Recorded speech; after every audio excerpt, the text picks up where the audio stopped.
জুলাই আন্দোলনে দুহাত প্রসারিত করে দাঁড়ানো শিক্ষার্থী আবু সাইদকে গুলি করার ভিডিও ধারণকারী সে সাংবাদিককে আদালতে জেরা করেছে আবু সাইদ হত্যা মামলার আসামি পক্ষের আইনজীবীরা। আর রাজধানীর চানখারপুলে ৬ জনকে হত্যা মামলায় সাক্ষ্য দিয়েছেন বাবা মার কাছে চিঠি লিখে আন্দোলনে শহীদ হওয়া শিক্ষার্থী আনাসের মা।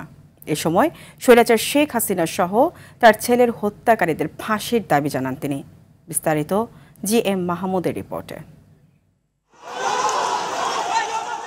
এভাবেই গুলি চালানো হয় রংপুরের বেগম রোকেয়া বিশ্ববিদ্যালয়ের শিক্ষার্থী আবু সাইদের বুকে।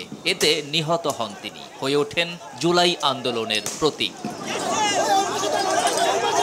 এ হত্যার ঘটনায় মানবতা বিরোধী অপরাধের মামলায় দ্বিতীয় দিনের সাক্ষ্য গ্রহণ হয় রোববার। সাক্ষ্য নেয়ার আগে আবু সাইদকে গুলি করার ভিডিও ধারণকারী সাংবাদিক AKM মইনুল হককে জেরা করেন মামলার আসামি পক্ষের আইনজীবীরা।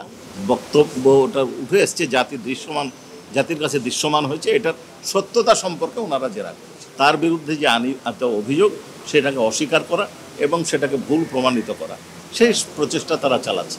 এছাড়া ট্রাইব্যুনাল 1-এ জুলাই গণঅভ্যুত্থানে রাজধানীর চানখারপুলে ৬ জনকে হত্যা মামলায় ডিএমপির সাবেক কমিশনার হাবিবুর রহমান সহ ৮ আসামির বিরুদ্ধে ৫ম দিনের সাক্ষ্য গ্রহণ হয়। সাক্ষ্য দেন ১০ম শ্রেণীর শিক্ষার্থী শহীদ শাহরিয়ার খান আনাসের মা।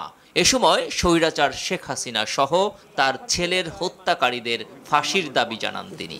কে গুলি করেছে, কিভাবে শহীদ হয়েছে তার বন্ধুদের কাছ থেকে উনি এটা জেনেছেন এবং লাশ নিয়ে উনি বাড়িতে এসেছেন শহীদি মর্যাদায়, অর্থাৎ গোসল না করিয়ে রক্তাক্ত পোশাক পরিহিত অবস্থায় দাফন করেছেন। এই বর্ণনা উনি ট্রাইব্যুনালের সামনে দিয়েছেন। এর আগে সকালে আবু সাইদ হত্যা মামলার ৩০ আসামির মধ্যে গ্রেপ্তার ৬ জনকে এবং চানখারপুলের মামলায় ৮ আসামির মধ্যে গ্রেপ্তার ৪ জনকে ট্রাইব্যুনালে হাজির করা হয়। সেই সঙ্গে আরও পৃথক ২ মামলায় চট্টগ্রামের সাবেক MP ফজলে করিম চৌধুরী সহ ৪ জনকে ট্রাইব্যুনালে আনা হয়। GM Mahmud, RTV, Dhaka.